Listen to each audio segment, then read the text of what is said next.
Welcome back to the Lumbridge Lounge. How's it going, everybody? We're truly back to our roots. We were trying to make video work from both ends of our thing, but it kept lag spiking and then making us out of sync and everything, and it was just being a headache. So we're going cameraless this time. So, what's up, man? Oh, not much. Just catching anglerfish. It's been quite a while that I've been able to actually play RuneScape while recording. It's been ever since February, like when I maxed, I just stopped. And we started recording in person. So. Yeah. So the reason why we're not recording in person is schedules just didn't line up with families and stuff like that. Like we can game at night and yes, technically I could go over there right now, but I still live 20 minutes away and just logistic kind of things. And then also the stuff we're talking about today, spoilers, Desert Treasure 2. Desert Treasure 2. There we go. I can speak. I promise. Just didn't want to talk about it when it was irrelevant, when we can finally meet up together. So we were just like, you know what? Let's just record away from each other. Yeah, it's been I think it'll work out great. And I think just like this whole situation right now, it just makes it possible for us to just put out more stuff instead of having to just wait for the right times to record. So this is super awesome. And hopefully some of you guys who, I guess, if you guys really like to actually see us talk, I guess it adds kind of a cool little flair, I guess, to the podcast. Personal level. Yeah, but hopefully you guys appreciate that we can still, put out episodes even if we're not in the studio still, which is just my office. Yeah. We made that joke twice when we were trying to make the cameras work. It was like, yeah, we're not at the studio. And then Carter just looks back at the desk behind him. It's like, so. Yeah. No, it's actually kind of chill. I'm reclining in my chair. I don't have to worry about my face being shown right now. I'm just catching anglerfish, just hanging out. Good time. Good time to be alive. So, first things first, let's talk about our accounts, where we're at and stuff like that. Well, first things first, man. I think we should say right away, we got 1,000 subscribers just like an hour ago. Heck yeah. Shout out to DJ Screw and Kiki. They both got people in their families to subscribe. Hey, don't tell people that. I'll be completely honest. It's literally 2 people. We were at 998 and it was like, guys, we want to see this. We want to see this right now. It was funny because DJ they were doing God Wars dungeon stuff, so he was tanking Grador at the time, and he just got up and ran out of the room and to his son and just said, "Stop what you're doing." He said he was playing Fortnite or something on the PlayStation. He's like, "Stop what you're doing. Get on your phone and subscribe." And I was like, "Yes, thank you." Hey, he's the 1,000th subscriber, dude. We gotta No, he was 999. Oh, okay. So yeah, never mind. Nothing. I don't know who the reward. 1,000th was. Oh well, but yeah, it's pretty cool. Who cares if it goes down 1 or 2 or 10 subscribers, whatever? But at least we're at 1,000 right now. So yeah, it's. I know every YouTuber says this and every person that's a content creator says this is I never thought I'd get this far and stuff, but it's true when you're just a Joe Schmo. We play RuneScape and that's what we do and that's it. It's weird to see that and then be like, wow, we have 1,000 people that are following. Even if it is more like 800, it's still kind of crazy and boggles my mind. Yep. No, it's pretty cool. When we first made this channel, I think our idea of a community was 30 people in the server and in the clan. Just a group of friends, hanging out, lounging with the Lumbridge Lounge crew, whatever, as cringy as it sounds. But now we're at a couple hundred people in the Discord server. We're at over 200 people in the clan. Always people active. I never see less than 10 people online. It's always 1 a.m. here. Yeah, exactly. But it's always 20, 30 people online, and it just fluctuates throughout the whole day. People coming in and out, offline. It's really cool. And it's been great. And especially with this bingo we had. I know our last episode, it was in the middle of the bingo. So this episode, we'll talk about how it all wrapped up and about this new huge quest that just came out, which has been a blast. And so, yeah, I think we got a good episode coming up. And yep. Yeah, let's just get right into it. Like you said, and I kind of cut you off. We can talk about some account progress. What you got going? Agility. I want to freaking rip my eyes out right now.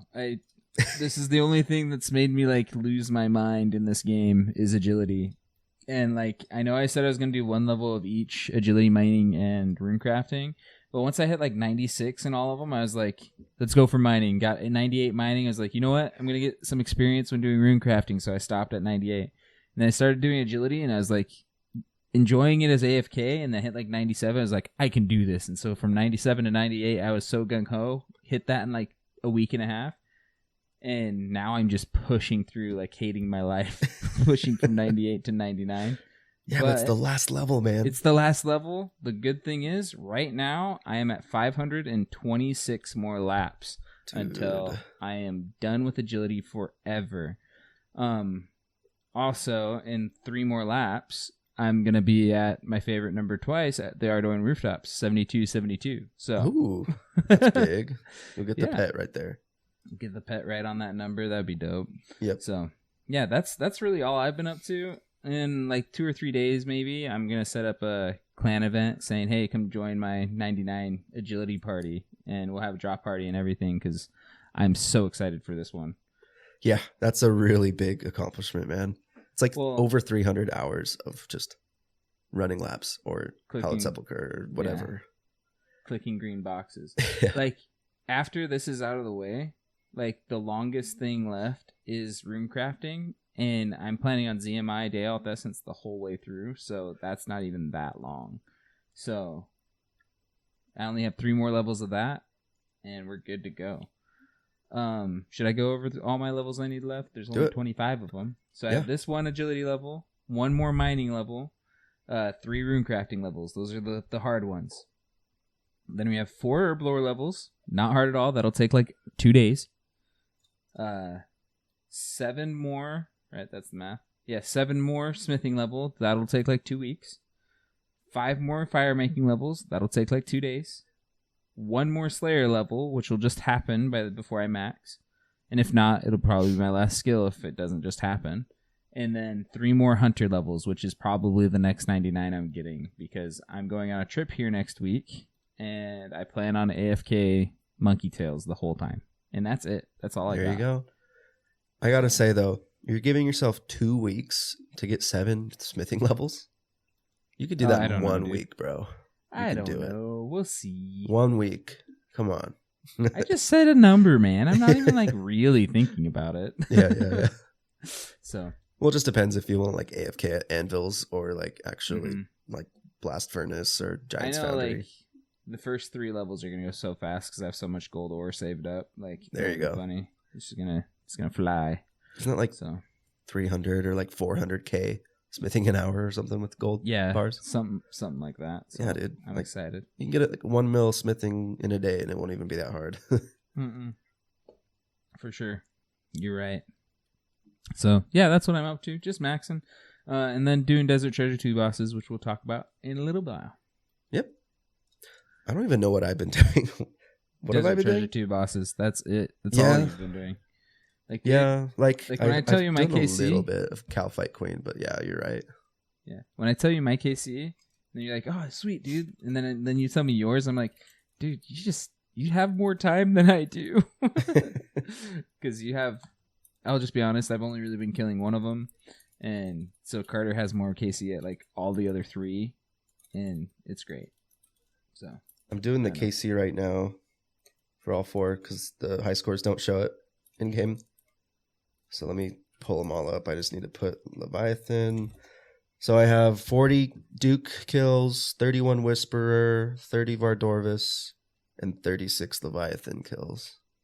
Nice. That's like 100 kills with all of them. I'm only at 65 Duke kills, and then like 7 Vardorvis kills. Yeah. When I stopped doing Vardorvis, just for the podcast, I stopped doing Vardorvis because I died like 8 times in a row, and I'm like, I'm just too bad at this right now. I need to go do something else. So I went and did agility, and I saw you doing Duke, and I was like, I want to do that. So that's when I started grinding it out. And hey, you gotta tell everyone why the Duke is so important to you, man. Oh, it's the pet, man. It's my name. It's who I am. It's the Baron pet. You look up that pet. It's what I look like. Oh my god. No.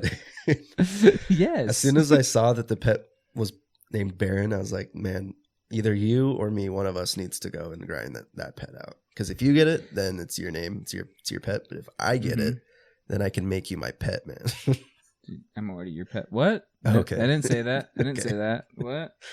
Sorry, guys. Sorry.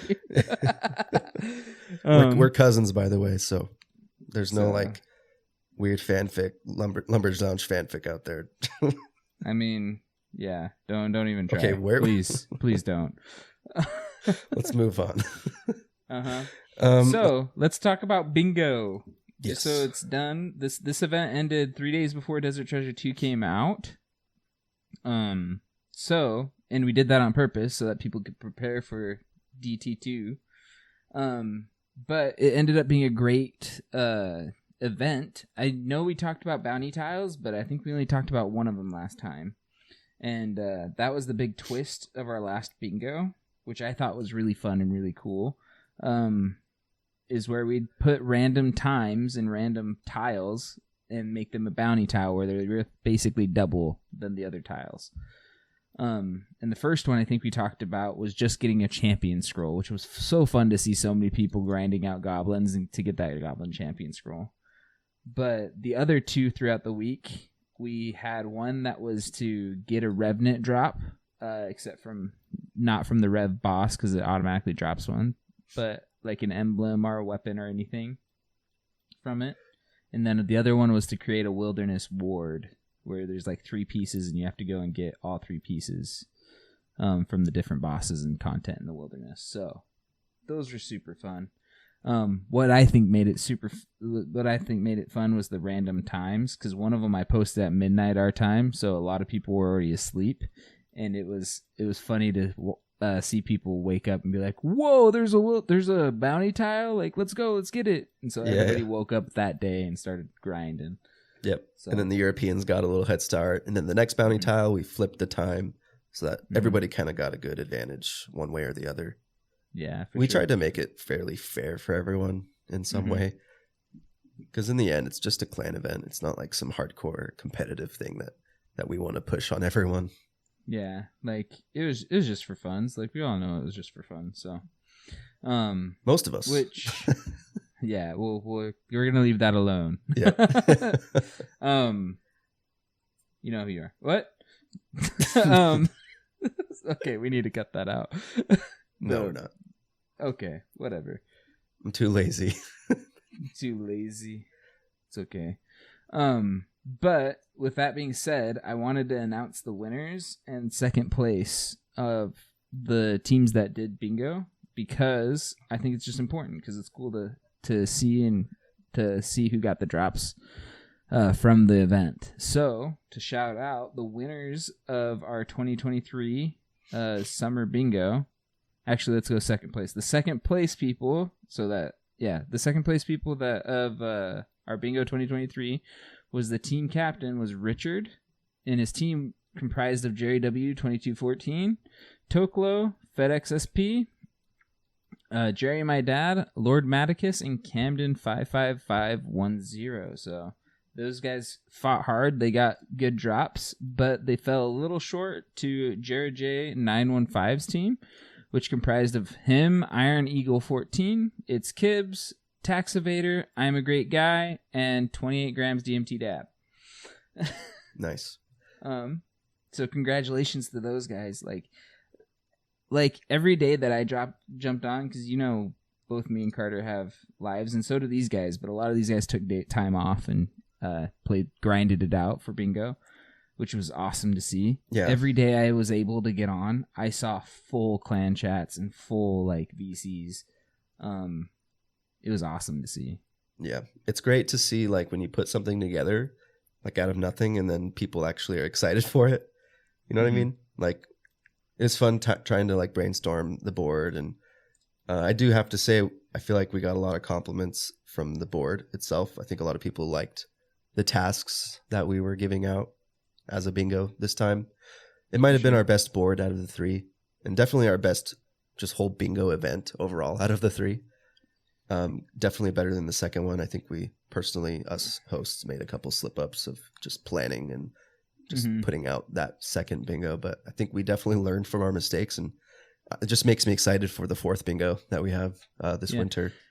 Like, if the fourth bingo goes exactly how this one went, I will be ecstatic and happy. Like, it was great. Because, like I said last episode, like, this is like my little baby. This is like what I like to put together and put out there for the clan. So it was really fun to see people enjoy it and stuff. And I just want to shout out to everybody that participates in the clan. Because without it, we wouldn't have a prize pool. We wouldn't have anything to get excited over. Our fundraisers that we do, like the raffle tickets and Chase the Ace that's going on right now. Shout out to Thick Hawk because he, yes, I said it. I know. He has an awesome event going on right now. That's a fundraiser for the clan, and you can also win some pretty big money from it if you just participate. So thank you to everybody that's been participating in the clan so that we can have these events and have something exciting to go for. It's pretty much a year-long event that he's running right now, where every single week there's a raffle, and every week the pool gets bigger and bigger. Mm-hmm.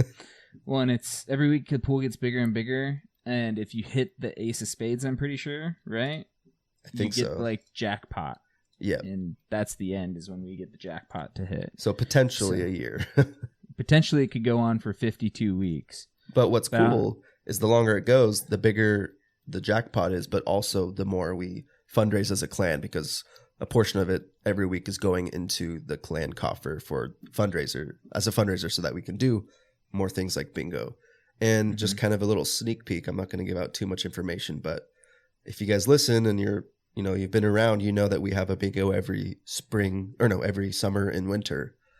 But I think we're going to plan on doing another big event every spring and fall as well. So we're going to need some money, to hold these kind of things. Because, people like a little jackpot at the end, but really the best part of it all is just enjoying the event itself. But because, let's be honest, bingos, if you just participate, you should be making money. Like me, I got a Prim Crystal, so I made 26 mil just by participating in bingo. Like, I probably made 30 to 40 mil. I know somebody else, they told me they made well over 100 mil just participating in the bingo. That's awesome. So it's just like, if you participate, you'll make money. So the jackpot at the end is just a little icing on the cake kind of a thing. For sure. Yeah, and I think it went really well. And did we give everyone the Gnome Child rank in first place? Didn't. Let's do it right now. Do it right now. Yeah, that was a very successful bingo, and I hope all of you guys had a great time. If you didn't have a chance to participate, the next bingo, most likely, we're just going to keep doing it how it's going, is going to be this winter. So probably like January, probably the beginning of January, just like a New Year's sort of thing. But we'll see. But yeah, sure. Should we talk about some Desert Treasure 2? Let's get to it, man. You want to lead us off? Yeah, let's do it. So it came out on Wednesday, of course, on update day. I believe that's July 26th. And it was great. I mean, you and I weren't able to start the quest until that night, until like 8 p.m. Pacific time. And you started a little bit, and I mentioned right after I got off work, I was like, hey, if you haven't started yet, let's do it together and do it step by step together. Yeah. And you probably did like 20 minutes or so at the beginning. You didn't even do the first boss yet. So you waited for me, and we did pretty much the entire quest together. And I think that was super fun. And of course, we didn't want to figure it out ourselves, or else it would have taken us like 12 hours, because we're not questers. But we did follow I'll just be honest, I'm not that smart. I'm not either. Like thinking about it, like going through the wiki steps, there's no way we would have been able to figure it out. And we wouldn't have had the patience to like read all the dialogue to figure it out either. So, but still, it was a really, really good time just going through it with you. I believe it took us from 8 p.m. to like 1:45 in the morning. And by that time, we were like, okay, let's get this over with. Because we knew we were like at the very last part. And it was still fun. But at that time, we were like, okay, let's get this done. But after a day or two, we look back and we're like, that was so fun. That was such a good time, man. Like, so what happened is we get to the like shadow portion where we have to go to like the shadow realm, like at 1 a.m. Not even 1 a.m. It was like 12:30, And by the time we get to the end of that, where we're getting to the boss, it's like 1:15, 1:30. And I'm just telling Carter, I'm like, dude, my eyes are shot. I cannot read. Like, you have to help me so bad right now. My eyes hurt from looking at this screen and trying to read it. Yep. Kind of a thing. So you're like, how do I fight this boss right here? I'm like reading the wiki out loud to him so he can do it. Yeah. I'm just like, I can't do this. Yeah. So and then like the last fight of the quest where you have to fight like those 4 ghosts. Yeah.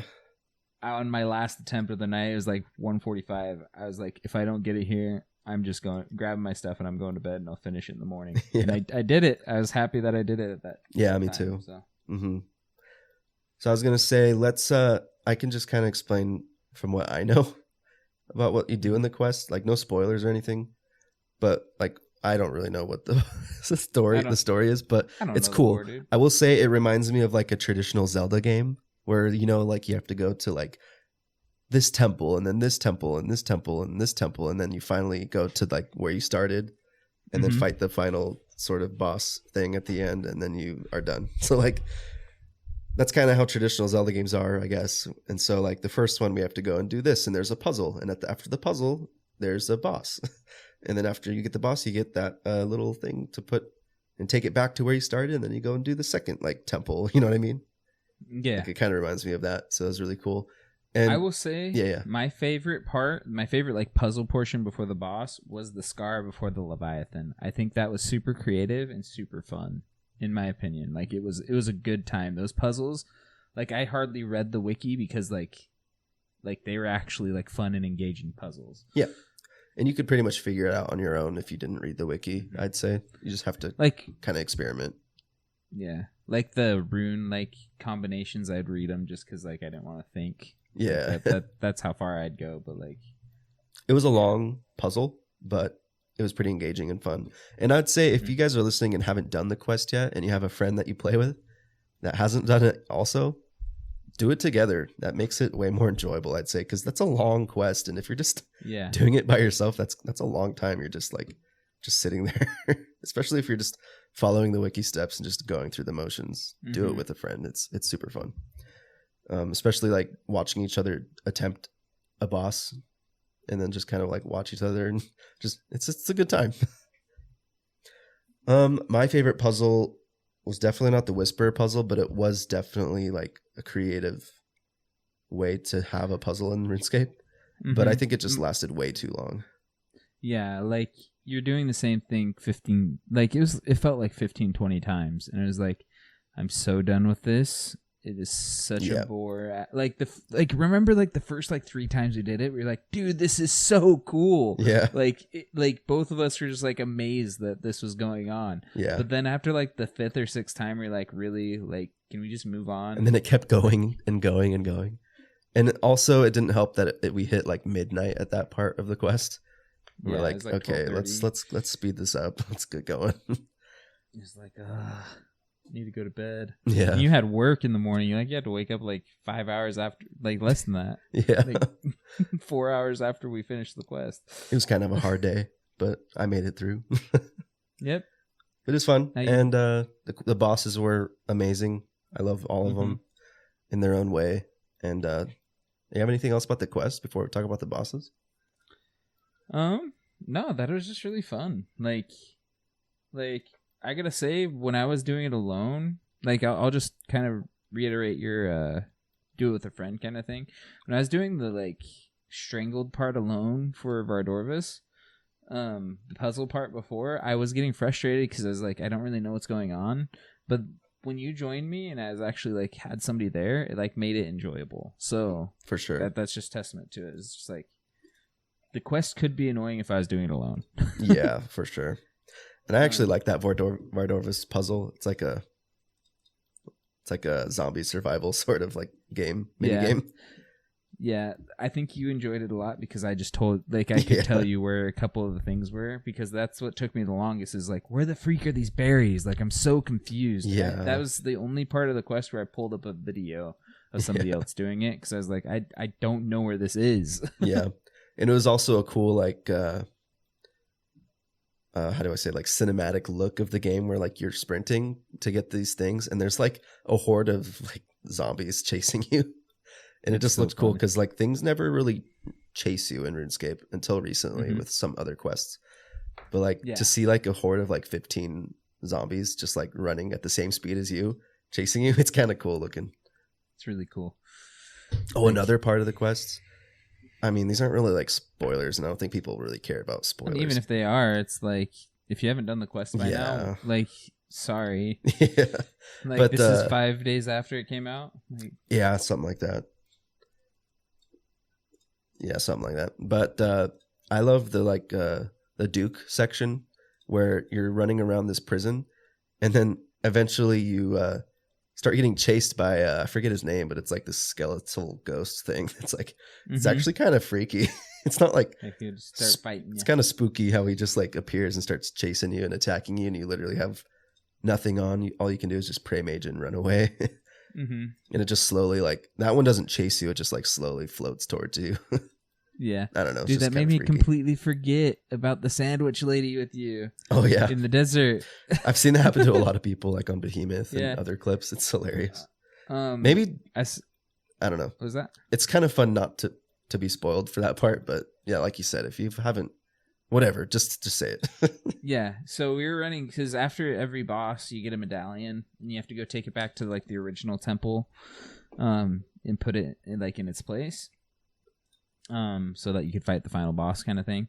But when you're running back, there's this guy like opposing you and like chasing you kind of a thing, trying to get the medallions for themselves or whatever. I really don't know the lore behind it. But there's just somebody chasing you out in the desert.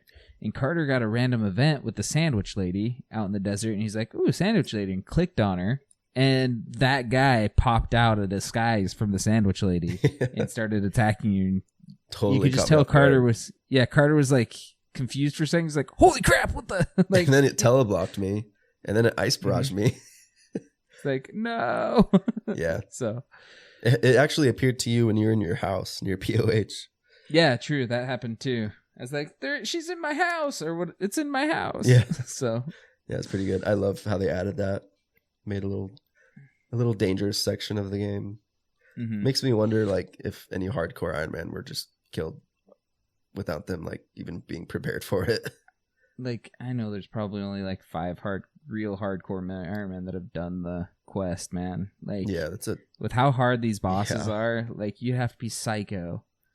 If I was a hardcore Iron Man and I was like wanting to do it, I would definitely wait a couple weeks before like it's totally polished out and you know exactly what to do and how to be like the most careful.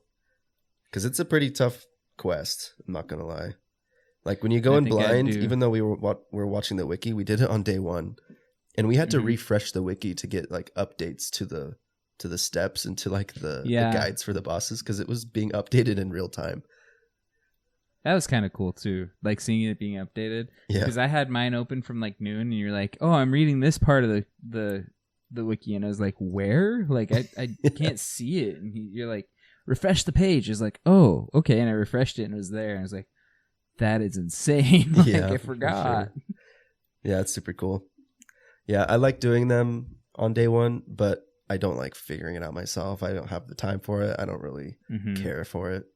So it's still fun to do it like on day 1 with everyone because everybody's doing it. So you just see people in hordes just like running to different NPCs to talk to them and you just know exactly what step they're on and what they're doing. It's super cool. It's fun. For sure. So. Well, let's get into the bosses. For sure. Which one do you want to start with? Let's just do it in order the quest did. So the first one we did in the quest was Vardorvis, which he isn't technically like a zombie. He's like a rooted stranglewood zombie sort of thing. They call him the Strangled, I think. Yeah.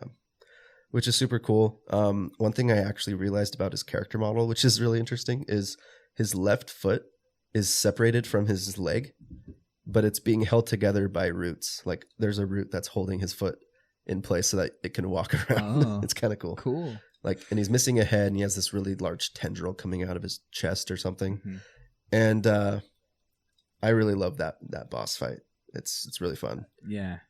So yeah, just to kind of explain it, like he is like what Carter said. He's like this zombified, strangled kind of looking dude. Just Google him and you'll see him. But basically he's just attacking you with melee the whole time. There's these axes that spawn that go around the whole arena, because you get trapped in this little arena with them.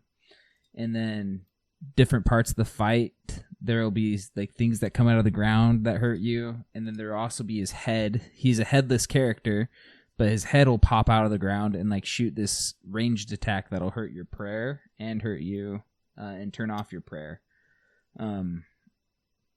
So it's a really fun fight. I think Vardorvis was the most engaging and like cool fight out of all of them, in my opinion. Yep. I'll be completely honest with that. Like Vardorvis, if there was a pet that I wanted to grind, or like a boss that I wanted to grind because of how engaging it is, Vardorvis would be the one, because I loved it. It was amazing. Mm-hmm. I love bosses where you actually feel like you're in like hand-to-hand combat with them. You know what I mean? Where you're not just like switching your prayers the entire fight, kind of like the Leviathan. But with him, you're like in this arena, you're fighting him. You're kind of, I mean, when you're doing the quest, you don't really know what you're doing, so you're like running all over the place.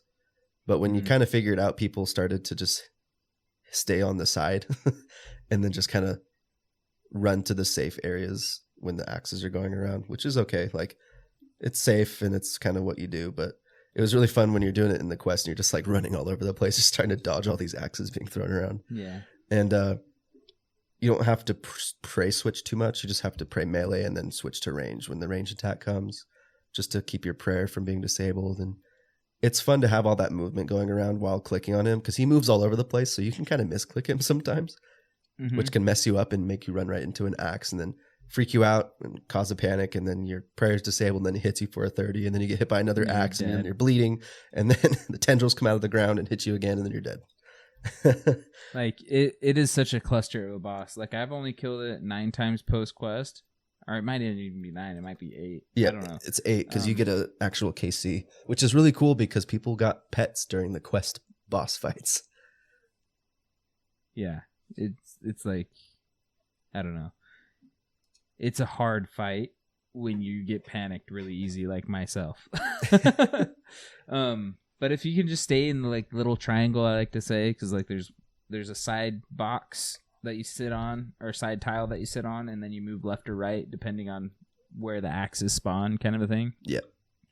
The hardest thing for me is hitting the freaking ranged prayer in time, like, because I'm trying to move and like be all interactive with like the axes and stuff and making sure that they don't hit me, that I just forget that that's a thing sometimes. And it's like, oh my gosh, I'm getting destroyed. Yeah. So. Yeah, it's kind of a tough learning curve, but once you get the hang of it, it's really enjoyable. And that's how I felt with all 4 bosses. If I felt like, well, this is pretty tough, like I'm not really enjoying this, because it's like, it's kind of like Ulm. When you're first learning Ulm, it's like, I don't know what's going on. This is crazy. And then once you get the hang of it, you're like, oh, this is super fun.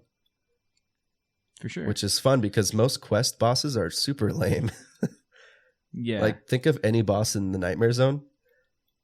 Could you imagine if they added these bosses to Nightmare Zone because they're quest bosses? Dude, that'd be insane. I mean, there's no way they would, but like imagine you're just AFKing Nightmare Zone and all of a sudden Vardorvis just spawns. And then you have to like, I wonder how many Nightmare Zone points you'd be worth. That'd be kind of cool though. Just make like a super active Nightmare Zone minigame where you're actually like doing boss fights instead of just standing there with the Darok set. Anyway. You'd still be standing there with the Darok set, because I just absorption all the way up again. True. And like, yes, he'll hit me 50 times, but that's true. That's funny. Just So, like, will Daroks be the best in there now, or would the new axe be the best in there now? I don't even know how that axe works, really. Like, we talked about it, but like, did you see that bug on Behemoth? Oh yeah, it's like he had like a 529 damage. But they patched it though. But like, still seems super crazy. I think we explained it right last time. Yeah. Every hit you do, so you do one hit, it takes 8 health. Then you do your second hit, it takes 8 health, up to 5 times. So it'll take 40 health before you break that chain. But with that, if you continually hit within the, I think it's 10 ticks, so you have 6 seconds to hit something else. Yeah. It just gains power. I don't know how much, but it gets stronger and stronger. So then you like unleash it. I know your spec orb turns into like an axe instead of the double swords. It's kind of cool. Which is dope. So, yeah. I guess, did you see the emoting pets? No. The pets from Desert Treasure 2, you can right click them and have them do emotes. That's cool. So like the only one I've seen is Butch, which is from Vardorvis, and he like does his like little dash attack is one of them, and hitting the ground with his tendril thing is one of them. Yeah. Like he does like 4 different emotes and they're random, but like your pets can emote now, which I think is awesome. Super cool. That's cool. I wonder if they would ever add emotes to older pets. Yeah. Just for fun. Think of how cute Mole would be with a little emote. Just twerking. I don't know. That'd be so cute. There could be some really cool emotes, man. But yeah. Mm-hmm. Yeah, that's cool that they're just adding these things without even pulling them. Like, oh, this will make everybody happy with this little surprise. Yeah, and it doesn't affect the game at all. Like it's a fun little thing. Yeah. Like, let the devs have that power to do things like that. Yes. Don't pull that. For sure. Yeah. So let's move on to the next boss. Which one was next? Was it? Next one was Leviathan with that scar puzzle that we liked. That's right. So after you do these like 3 big puzzle rooms with all kinds of different puzzles inside, which are pretty interesting. And I mean, if you guys don't like these little puzzle things, it might take a while. But like I said, if you do it alone, it might suck. But we did it together, and it's random. So we helped each other actually throughout because we got different puzzles and figured them out, and then we were able to help each other kind of get through it, which was fun. But the Leviathan boss is super cool, and I really love how it looks. And I actually, you asked like, what is that stuff around the arena? Like, are those just other monsters? And I was like, because it just caught my eye. Yeah. I was like, I think that's the Leviathan, like the entire thing just surrounding the arena. And then its head comes out of the center. So it's like this gigantic, like anglerfish looking serpent monster, which looks really cool. Yeah. So if you haven't taken a look around the island, like it's really cool because you see like the ribbed, like the fins of it. Yeah.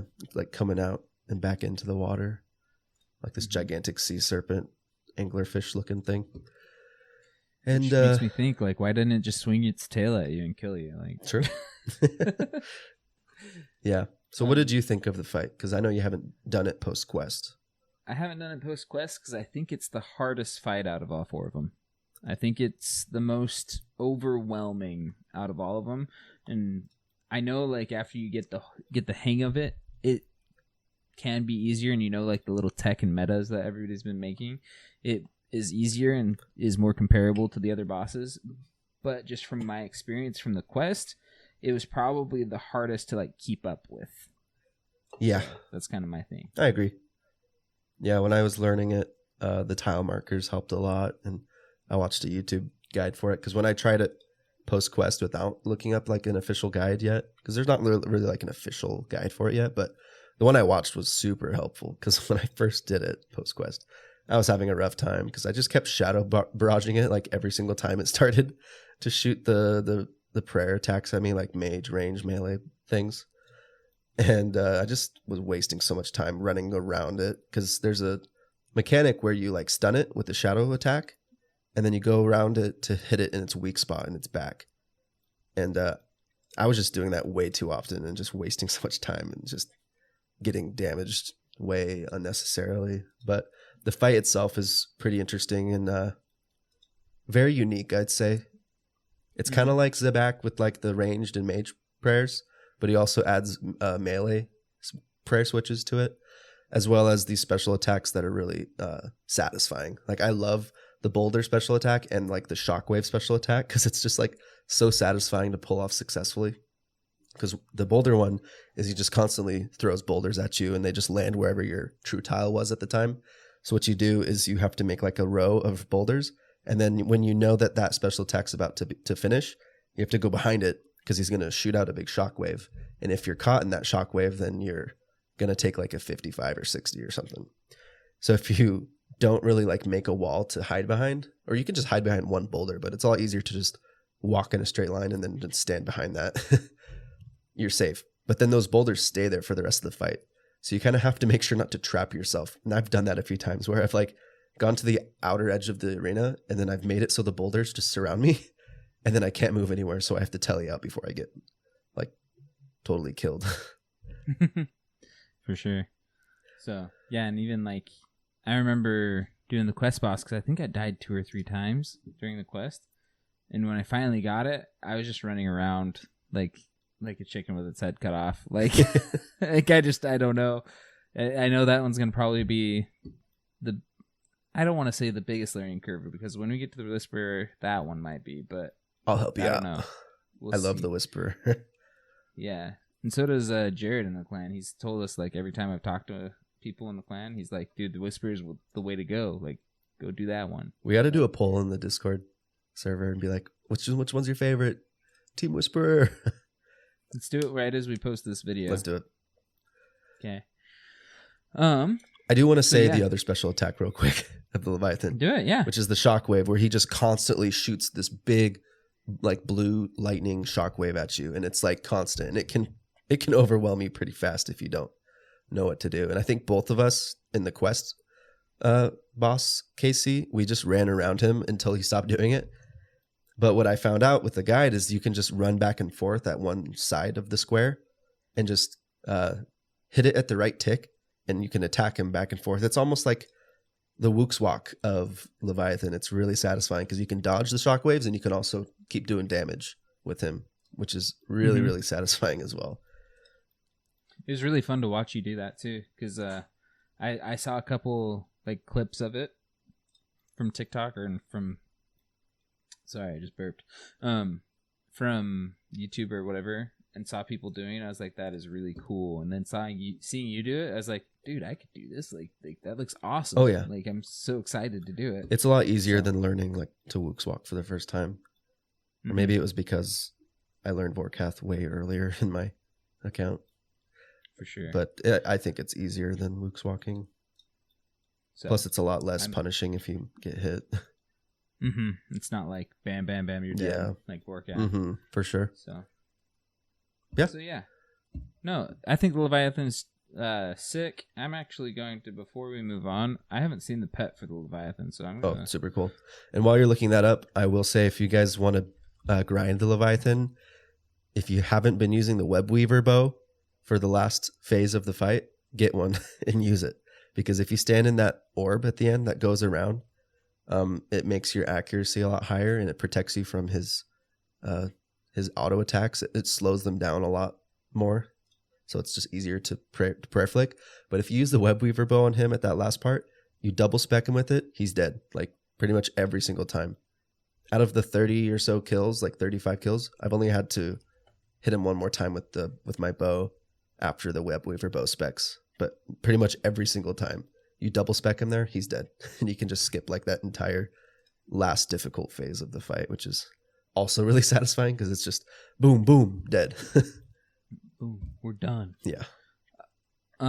So yeah, that's really fun. Other than I would like if you're tight on cash, wait until the Web Weaver bow price goes back down a little bit because it has literally doubled since since Desert Treasure 2 came out. But it's nice. If you have one already, nice. use it. Use it. Same goes for Vardorvis with the Dragon Claws. When his health is getting pretty low and it starts getting hectic, if you have Dragon Claws, double spec him there. He's going to die really fast. Nice. Have you noticed the price on that at all? Did it go up? I don't even know. I don't think so. I don't think it went too much. Let me check. No, it's always fluctuated between like 88 to 92 mil. For a while now. What I do know is the Avernic Defender went up another 15 mil, which made me super mad because I got one of the drops from Duke. I got the Virtus Robe Top. Is that what it was? Yep, you got the Robe Top, the best one out of the 3. Yep. I got that one, and it gave me enough money. I could go buy the Avernic Defender Help, but it's over 100 mil now. Yeah. I know it's going to go back down. I know we're going to be able to get it for a little that less. just tells us we got to do Tav, man. Just gonna wait. Exactly, but every time we get on, we're like, we want to do Desert Tours 2 bosses. Or agility. Exactly. Which is exciting because then there's just stuff to look forward to, I guess. There's stuff to do. Yeah. Like, never ending, man. It's great. So it's great. It's awesome. So the next one is the Whisperer. No, the Duke. Yep, you're right. I was going to say the Whisperer. The Duke. And this one is yours, so you take the wheel. Gotcha. So this is the one I've gotten the most KC at. In the quest, I really didn't know what I was doing. Like you can get through the quest without really knowing what you're doing. The biggest thing that he does is every so often, like this is his main thing, is you'll hit the ground and make like a shockwave around him, like one tile within him. So you just have to make sure you're not on that tile. You have to be like one away from him. But there's these 2 spots on the sides of him where you'll be safe. And he won't do his little ranged attack that he does. If you go back, like straight back away from him, he'll start doing his ranged attack at you because you're technically 2 tiles away from him. On the sides, though, where the pillars are, if you're there, it'll still count it as 1 tile away, so you'll not have that ranged attack happen. And then after every 6 or so attacks of those like little shock waves around him, a big old eyeball comes out of its mouth. Man, this freaking boss is gross. I love how it looks, though. I love it. It makes me so happy that it looks that way. But an eyeball comes out of its mouth, and if you're in the middle and not behind one of the pillars, you'll get barraged and hit like a 90. Like, I've had it happen a couple times post-quest because I just wasn't paying attention or whatever. So that happens. And then the last little thing he does is every so often he'll shoot gas out of these vents that are on the ground. You just have to run to the other side of the room so that you don't get hit by the gas. And that's basically the whole fight. The thing that makes this boss kind of annoying to everybody, but I kind of like it because I don't know. I find it kind of soothing and kind of like, I don't know how it's explained. It's just kind of a break from grinding straight for an hour. Yeah, grinding a boss straight for an hour. And it is sometimes a little annoying to have to do it. But you have to like run and get these 2 mushrooms while avoiding these eyes. And then grind them up in a pestle mortar and get these salts by mining them and making 2 potions so you can wake up the boss. Because he's a fat lard that sits in the middle of the room, like the middle of the back of the room. And he's just sleeping when you come in. And you have to make these 2 potions to wake him up. And then after he wakes up, he starts fighting. So, yeah. This is by far the easiest boss out of all 4 of them. Quickest one you can learn. Like, if you want to jump into a fight right away, jump into this one. Like, I think anybody can learn this one. Fun thing that I learned, look at the wiki, because I learned it by looking at the wiki. Fang, at day 1, everybody was using the Arclight because it is technically a demon. But Fang on Slash does more damage. And also, a Serpentine Helm does more, is better off than the Natus not helping with the face guard.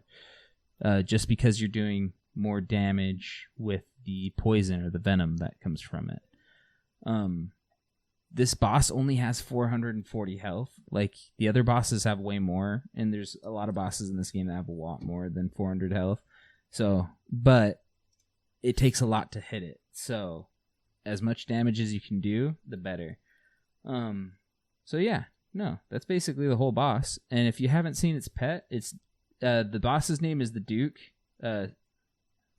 Succulus, right? Is that how you say it? I think so. Or is it Succulus? Whatever. Succulus. However, whatever it is. But its pet is named the Baron, just like me. So I need to get it. And if you haven't seen this little monster child or this disgusting little blob, look at it because I love it. Right. It's awesome, dude. It's so cool. It's like gross in the most cute way gross can be. Yeah. In my opinion, like, yeah, it's really easy, but I feel like they can make it just a tad more difficult by making the pillar, like just removing those first pillars on the sides and forcing the player to run a couple tiles back to go to the back, like the middle row of the pillars. That way you kind of have that chance, if you're not quick to go back in front of him, to get hit by that ranged attack. Because if you just stay in that front row and just hide behind the pillar and then flinch him, you're never going to have to deal with his ranged attacks ever. Or his like main special attack. Yeah, or his main special attack. So it'd be kind of interesting if they just removed that pillar, because honestly, it's really, really easy. But yeah, I'm not complaining, but like it is really easy. Once you like know what to do and watch a guide, you really have no problem with it after that. Mm-hmm. So yeah, that's all I really have to say about it. I love it though. It's super chill. It's probably going to be something I just go and do, even though you probably won't make much money from it. It's just kind of fun. I mean, and there's always that awesome pet. I know you've gotten money from it. But I only have 65 kills. I have like 4 Dragon Plate Leg drops, which they drop 7 of them, so it's over 1 million. And I've got the Virtus Robes. That's pretty cool. And I've gotten 2 Awakener's Orbs. Yeah. Like, let's go, baby. That's crazy. That's like 80 mil. No. Yeah. Is it? No, because you got like 60 mil from the robes? Like 50. 50? So that's like a good 65 mil, right? Something like that. I just know my cash stack's sitting at like 130 right now. That's awesome. So super cool. It's great. Yeah. I'm going to buy upgrades once prices are deflating from the hype. So for sure. In a couple weeks, I'll probably get my Avernic. Hell yeah. You get your Pegasians back too. Nah, dude. Yeah, more. You gotta flex more things them, to buy before that. Yeah. But yeah, I think he's my favorite like look of the boss. Just because it's so nasty looking and his teeth are cool. And I love that eyeball attack. It's so cool. I never get over it. Every time it happens, I'm like, oh, that's awesome looking. It's amazing. It's just easy to dodge. I remember you telling me one of the coolest things, one of the coolest like little details that just make it feel more cool, is when he's sleeping and you're doing all the prep, his like lips like jiggle because he's snoring. Yeah. Just look at him when he's sleeping. The animation's really satisfying. Really satisfying. He's like, good. Me. Mm-hmm. It's really great. Yeah. All right. So that's let's move to the last Duke. boss. That is the Duke. And now we're on the Whisperer, which is my favorite boss. Not my favorite puzzle, which we've mentioned. It's really cool at first, but it just drags on way too much. That might be because we didn't have like a solid wiki guide for it yet. There might be a better way where it tells you like, here, go back. Get your, what's the word? It's been so long since I've used them. Your graceful outfit. Yeah. Get your graceful outfit. Get this. Get 6 stamina pods, because we only brought like 3 or 4. And it's like we used them all pretty fast and got to the point where we're like out of energy and it just kind of sucked. But I think it'll be a lot more enjoyable if you follow an actual guide that comes out and it's like official, like the best way to do it. So for sure. It was really cool. But the Whisper itself is a really fun fight. I like it because all the bosses are pretty satisfying once you get the hang of it, because it feels not just because it's a new boss, but it's like just engaging. So what the Whisper is, it's like this tall, I think they call it a siren, like a sirenic phantom, like this long hair. It looks really cool. And it just comes out of the ground when you start the fight. Its head's poking out, like just the top of its head is in the water or whatever you're walking on. It's like you're walking on water pretty much. And you disturb it and it just comes out of the surface. And it's like pretty tall and kind of freaky looking. And it just starts attacking you immediately. And what you do is you just have to pray ranged against it or mage, but it shoots these attacks 3 times in a row. And at first it's like 3 mage attacks, and then it does 3 ranged attacks. And then after that, it does a special attack, and then it switches up its basic attacks, or its auto attacks again. So then it'll be range, mage, or mage, range. And then in the third part of the fight, it does mage, mage, or range, mage, range.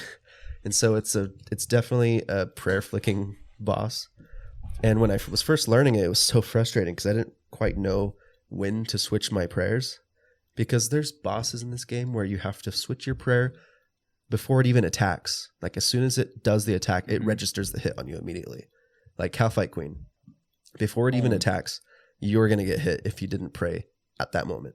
Then there's other bosses where you can pray literally the tick right before it touches you and you'll be safe, which is this boss.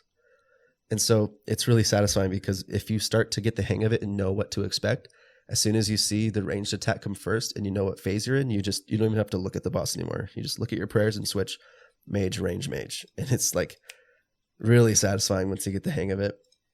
And during the entire fight, there's these 4 tendrils that come out in a corner around you. and like really fast come at you in the center. And all you have to do is just walk one tile to the side or diagonally, just depending on the angle that they're at. So it's not that bad, but like to have to prayer flick and then take a step right after, it's like this weird little dance that you're doing. It's like really satisfying. I don't know how else to explain it, but it's like really cool. Mm-hmm. And then her special attacks are also really cool because you're using this like fragment that you get during the puzzle part of this quest, where it takes you into the shadow realm, which reminds me of like the upside down of Stranger Things, like the show Stranger Things, where like you go into this like alternate dimension and fight her in this alternate dimension. But during the time that you're in this dimension, you have this insanity bar that drains.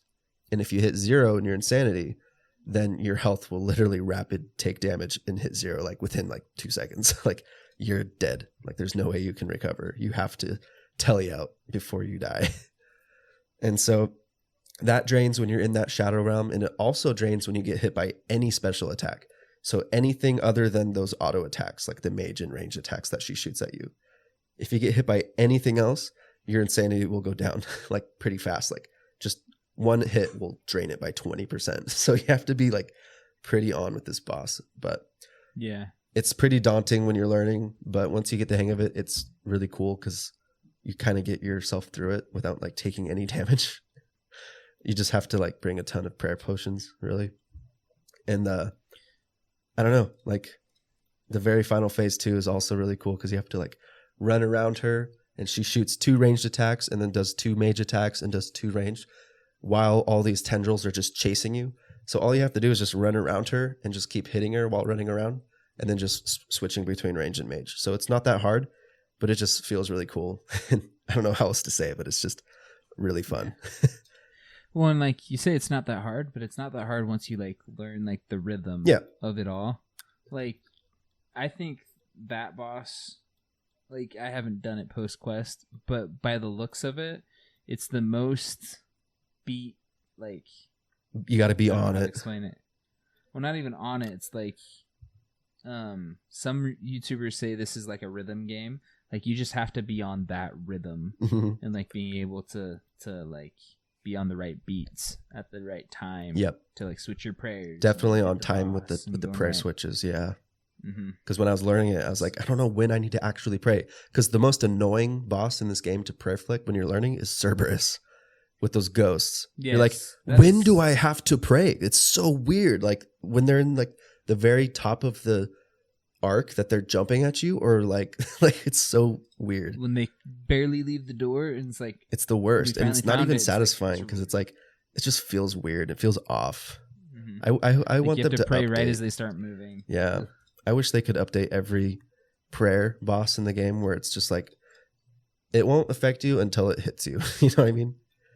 That or either that or right as it casts it, one or the other. Yeah, like because I don't think it would be nice. Like it wouldn't be good to do that at home because I think that's a purposeful like mechanic for you to take damage. Because I feel like if you did that at home, in Chambers of Zarek, you would never take damage ever.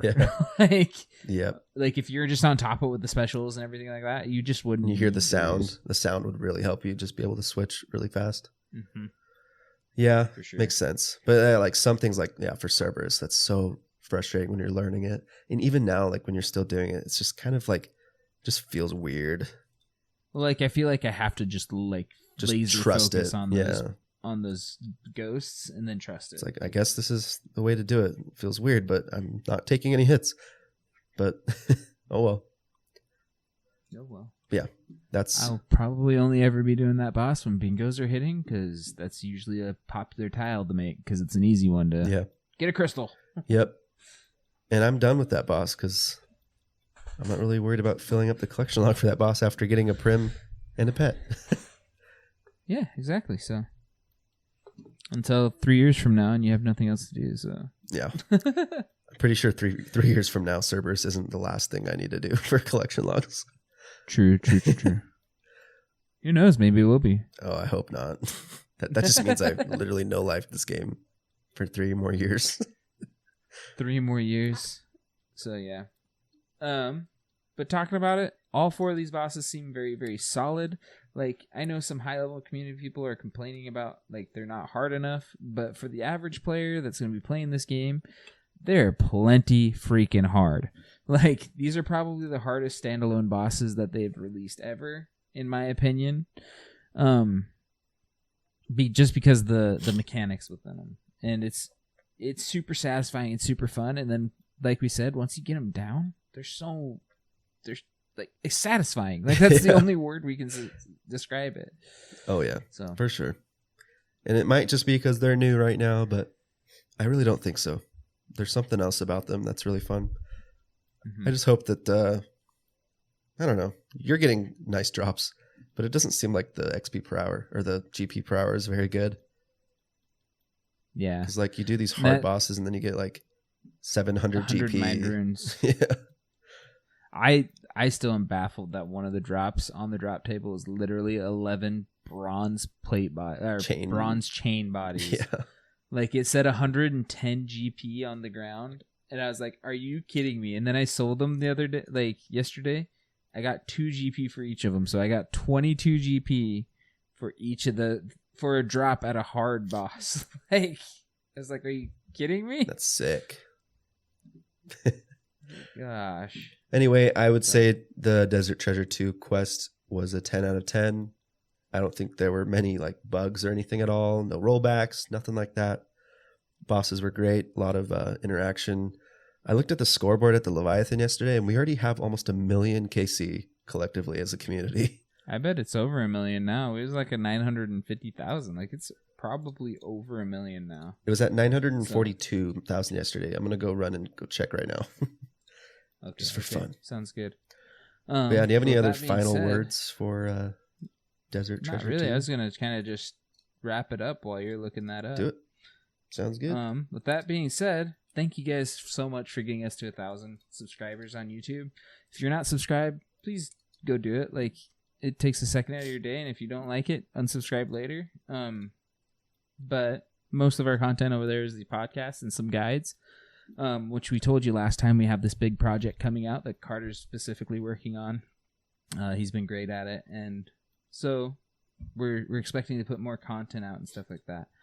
I was supposed to have another guide come out, but then a lot of things happened. Just won't get into it. But again, thank you guys for getting us to 1,000. That means so much. It's been super fun to be able to do this hobby and have a community come from it. Like, never in a million years would I think at 11:30 p.m. at the Pacific Coast, meaning like the latest time of the day in the U.S., where most people on the East Coast are sleeping and stuff like that, we would still have over 10 people playing in our clan. Like, that's insane to me. Yeah. And I saw the peak today was around 36 people online. Like, if you're not part of a community, come join a fun one. We're great. We love it over here. Not to stroke ourselves off or anything, but like, I do think it's funner when you play with people, and we have some really inviting good people here. The VC's been pretty full the last few weeks, so come on in and go ahead and talk with the people in there. Hopefully they're all friendly. Yeah. I know they're all friendly, so come join them. And thank you again for the 1,000 subscribers for YouTube. That's just such a super awesome goal that we had, and we're able to achieve within, I mean, how long has it been? Like over a year now, like a year and a half now. Super cool. And I just checked the scoreboard. We're at 1.2 million kills now. That's insane. Since like, I don't know, 24 hours ago. And so, I do want to say another thing here that's pretty cool is right outside the Leviathan, like in the lobby, I'd say, like by the scoreboard, there's these weird leeches that are around. And I don't know if you've noticed, but they have weird names. Yeah. Did you know what you can do with them? I saw it on Behemoth before we watched. So the one I just saw was called Crystal Shard Leech, and I just fed it a sandworm just to try it out myself because I was doing anglerfish, and now it's called Sandworm's Leech. And I saw a Reddit post of someone right-clicking it, and it said Twisted Bow Leech. And, like, you never know, dude. People in this community are crazy. People are crazy. But it might just be photoshopped. But still, like, it probably that's is. hilarious. No, the only one that I know is true that's kind of crazy, I don't know if it was No Monkey. I think it might have been. But he fed the the thing that makes your torva blood torva to it. Oh man. So he's like, hopefully I don't have to do that all again to get another one. Oh man, yeah. Well, what's cool is like, you know how people in like subathons and stuff will high alk or like low alk their TiVos and stuff. That could be totally a thing that people do. I bet that's why they put it in there, is like to punish them even more for high alking a TiVo. Heck, you don't get the high alk money from it anymore. Throw it in the leech. Throw it in the leech, man. That'd be awesome. You see a Scythe of Eter leech. That'd be so dope. Oh man, good stuff. You know, it would be trolly too, though, because like you'd expect that to stay there for a long time, but I bet someone people will just when put they see it, cowhide leech. they just put just something stupid in it. Air rune leech. So yes, I love it. Love it. Yeah. And okay, let's wrap this up. If you guys thought my voice sounded weird, it's because I'm kind of sick, but we made it through. Made it through. Just over an hour, so just a nice hour episode for you guys. But yeah, see you guys in the next episode. Yep. Love you guys. Deuces. Peace.